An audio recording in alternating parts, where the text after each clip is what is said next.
What's up, everybody? Welcome back to On the Warpath. It's Sanchez 405 with you. If you're new to the channel, make sure you click that subscribe button, hit the bell so you get notifications anytime there's new content posted. And as always, like, comment, and share this video out. Tell us what you're thinking, because we're talking Washington football team all the time. We always got special guests on here, and we have completed the set at Channel 7 in DC, as we have Olivia Garvey on here, sports reporter and sports anchor. Olivia, it is an honor to have you on here, and I hope you're keeping Scott out of trouble up there.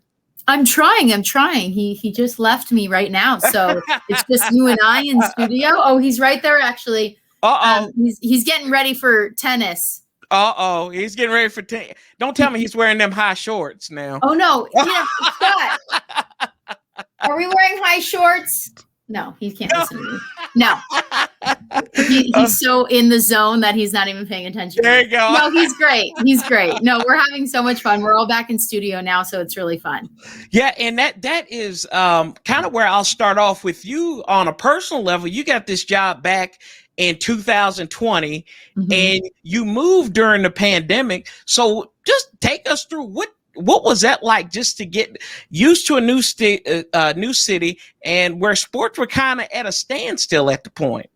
It was a really difficult, I wouldn't say it was difficult. I would say that it was a learning lesson for me. I mean, it was just I moved here by myself. My parents couldn't come with me and help me out. I'm 26 years old and I still need my mom. I'm not gonna go against that. I still need my mom all the time, but I did it by myself. I mean, I moved myself from Palm Springs, California, and it was a learning experience. I did everything by myself. I really think I grew up in this past year, and I hate to say this, the pandemic for me, especially quarantining wise, it was bittersweet. I grew up a lot.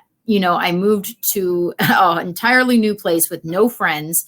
My entire team here was at home working. I was here maybe 2 times a week, but I didn't see anyone or meet anyone for about, I think, like a month. I think it took a month for me to, meet everyone. And then finally this month, actually, June 5th, we all finally came back in the studio, and it was so much fun to be with everyone.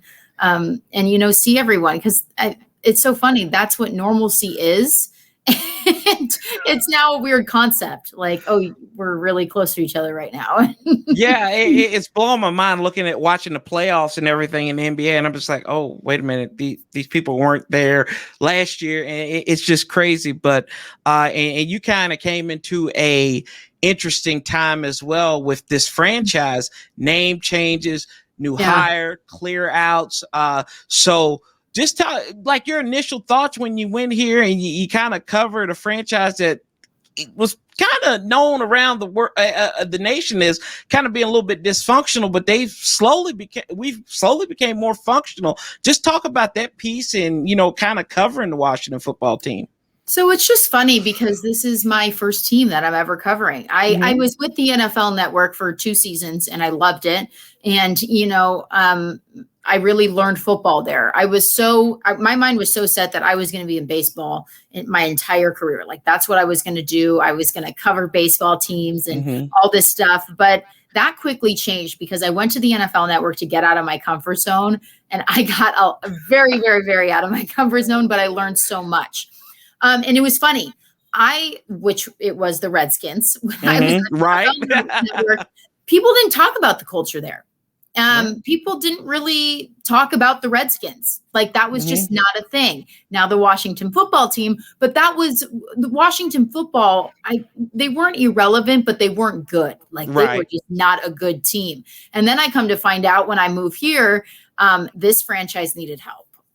Big time. Like, I don't think I slept the first 6 months of coming here and covering this Washington football team.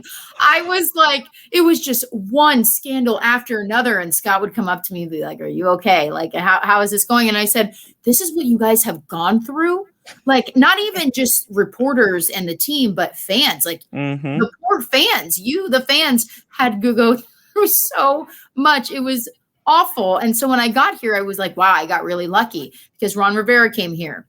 And He has, I mean, I can't find a better person to change a culture of a franchise like Ron Rivera has, like Julie Donaldson has, like everybody that is now a part of the Washington football team, how quickly they've been able to change the perception of a team so quickly, because I think there's respect there now. And it's not just from the fans. It's not just from, us, the reporters.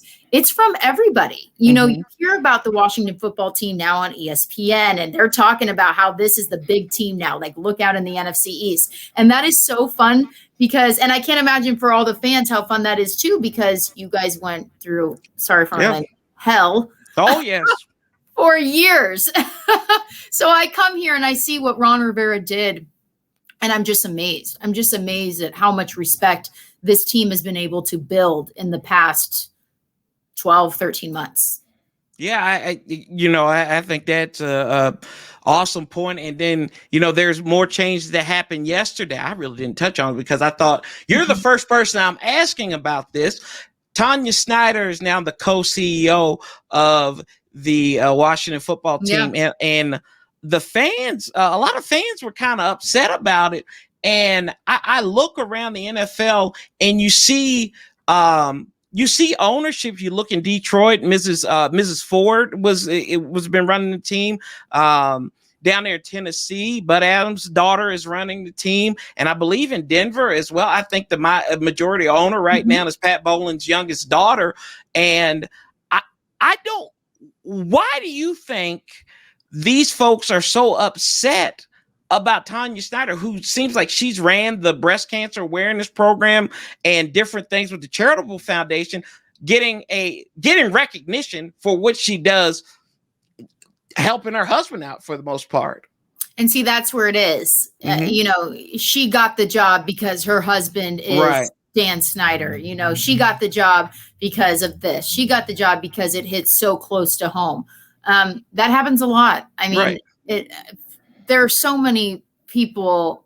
Okay, so my dad is, he played baseball for a long time, and a lot of people jump to the conclusion of, okay, you are where you are because of your dad. Okay, no. It's definitely helpful, and it's I wouldn't be here without him because just of his guidance, but that's not necessarily true. I mean, if you look at everything that woman has done for this franchise, you will step back and you will say, okay, why not her? I mean, why not bring in someone that knows this franchise from the ground up and has tried to improve it? I mean, I can't imagine the things that she has tried to do these past years that hasn't gone through because of who she is or, what her job title is. But now she's in a position. And by the way, I mean, this had to go through many people. Dan Snyder didn't say, okay, my wife's coming in here. She's right. Like, this was talked about. Because that is what this franchise does now. They don't leave anyone out. They come as a group, I'm assuming, and it's what it's looked like. And they come together and they say, okay, this is a great idea. Because this franchise needed guidance, and now they have it from a lot of people. And I just think that this wouldn't have happened if people weren't like, okay, she's perfect. And I think this is going to be great. Because why not bring someone in that knows this franchise to the core and has gone to every game, who's rooted on this team, who knows this team just so well. I mean, give her a chance. Yeah. I don't know. And I understand the point of view of the fans, because I understand that point of view is like, oh, that's how she got it, but you got to give this woman a chance. She knows what she's doing. They're not going to just bring in someone that they don't think is going to be successful, because look at what they've done to this point. Everything they've done for the last 13 months has been pretty successful. So don't shy away from them now and the decisions that they make. Yeah.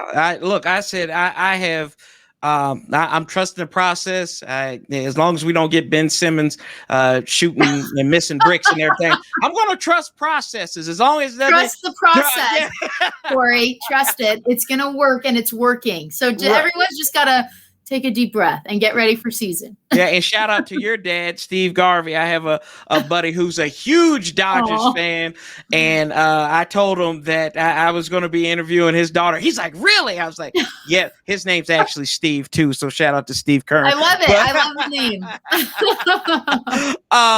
But we'll kind of go down to a little bit micro level and talk about the players and everything. And this city is built on controversy. From Controversy sells, right? Yes. Controversy sells from Capitol Hill to Pennsylvania Avenue, and then you go down to Ashburn. Quarterbacks is the biggest thing. And Ryan Fitzpatrick comes in here. Been serviceable in his career. I haven't been the biggest fan. I'll openly admit that. Taylor Heineke, saw him in the playoff game, played really well.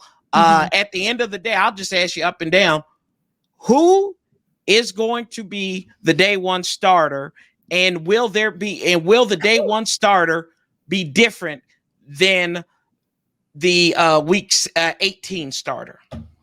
So you're traumatized. You're telling me you're a little traumatized from last season. Fine. So you're traumatized. We're not going to have one solid quarterback. But you might not know this. I don't think a lot of people know this. This will be the 5th consecutive season that Washington has started a different quarterback on opening day. Yeah. So it's wild. It's wild. So that's why I asked that question. It's like, who's going to be? And will they carry throughout will they carry the mantle and be there at New York at the end of the season for the season finale? So Ron Rivera made it clear that so Ryan Fitzpatrick is going into training camp as number 1. Right. Okay. Well, Ron Rivera he knew that he made a mistake last year and not having a quarterback competition and just giving it to Dwayne Haskins. That was a big mistake. And he knew that. And you could tell that he knew that when he sat him down and put another quarterback in, Kyle Allen. So it was tough. I mean, I think he knew that he made a mistake in his first year of not allowing everyone to show what they can do. Dwayne Haskins, obviously, I would say was not a leader in that clubhouse. And that showed. And now Ron Rivera is saying, I'm not making this mistake twice. But Ryan Fitzpatrick and Dwayne Haskins, two very different people. Ryan Fitzpatrick is this guy that everyone just feeds off of, his energy, the way that he is with these other players. He's a veteran, so he's been here a long time.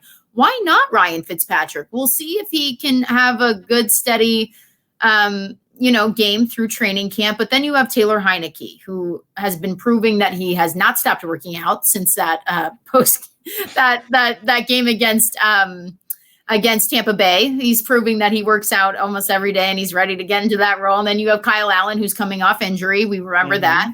And so I think Ron Rivera is just making sure that he gets to see these guys at their full potential and makes a decision. I think Ryan Fitzpatrick is going to be that guy in week 1. But I think I'm going to have to go with you. I don't think it's going to be consistent through 17 weeks. I just don't think that. I think there's going to be a change at that quarterback spot. I'm celebrating because we agree, not because that's actually going to happen. So if anybody saw that. I wouldn't celebrate that it's going to happen. I hope Ryan Fitzpatrick is successful. I hope he doesn't throw multiple interceptions. And, he's got a great offensive line. That is what I'm excited about. He has a great offensive line that he's going to throw to, and it's going to be successful.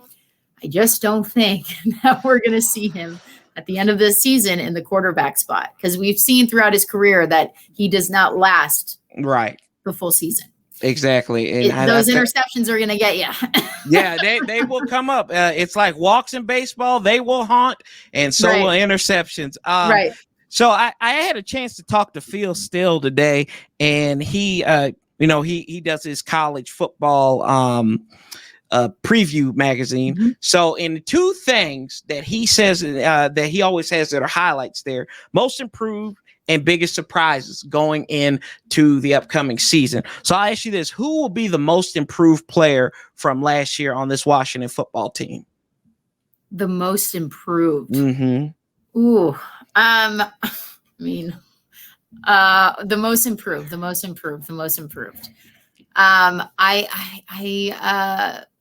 I love Antonio Gibson. Mm-hmm.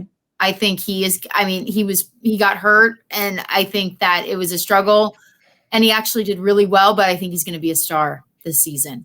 Okay. I like that. You're like, what? But I think he's going to be a star. I think he showed that at the beginning of last year, and people loved him, and people kind of, gravitated towards him. And I think that's going to be the case this season. I think he's going to have a great standout season. Yeah, and I think you make a great point about that because let's just take it as what I don't think his potential was maximized last year. No, it wasn't. And I think he was hurt secretly a lot of the time. Yes. Not secretly. I mean, it's come out that he was hurt, but I think it was to an extent where he couldn't play to his potential. Right. And especially early on in the season where we saw those reduced carries and everything.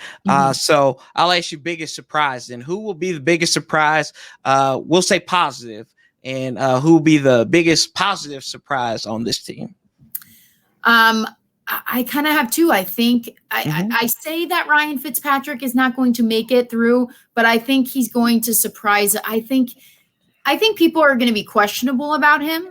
They already are. And then there are a lot of people who are like, hey, he's the guy. He's the guy that's going to change the Washington football team. I don't think that's the case, but I think he's going to be more successful on this team than he has been on Miami or the Bucs. I think that he's going to be – I think he's going to go by the system of Ron Rivera and all those guys, and he's going to be great. I think he's going to surprise me, but we'll see. We'll see. See, I don't know. Now I'm like questioning myself as I'm like, I don't know. I really want him to because I love him. I love his personality. I love his energy. I mean, the first Zoom we did, I'm like, oh my gosh, I want your style. Like, I want to carry myself the way Fitzpatrick does.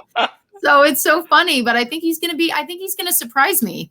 I hope so. And then I think rookie Jamin Davis is going to be remarkable. Okay. I like it. I like Davis. I think that was a great first round pick. I think that was perfect for Washington.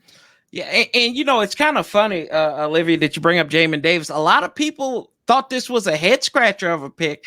And I've told everybody. You should have been at FedEx Field. Everyone, it was called and everyone was just like, what? Right. Like, so my biggest thing is you got Jack Del Rio there.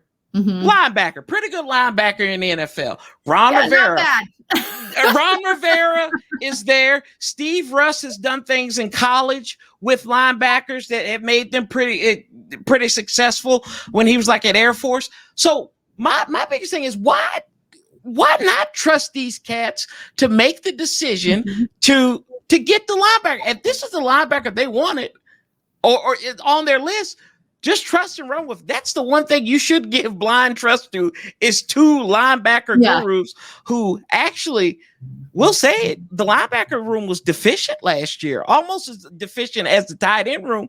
But something about this coaching staff, they squeezed the orange every time, and they got the most out of these linebackers. Heck, it got KPL paid.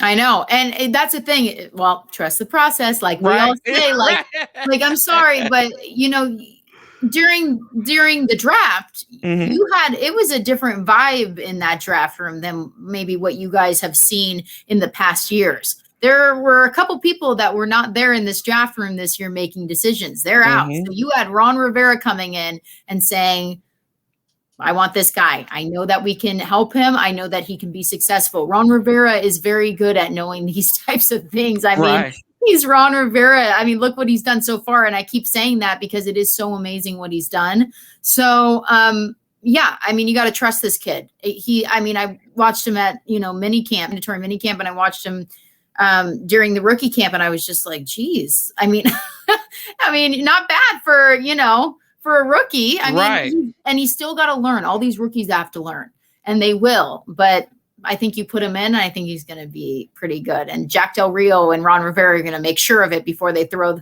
him in there. I know that's right. And I can't wait to see him in action in Richmond. That's going to be fun to finally see these guys in action.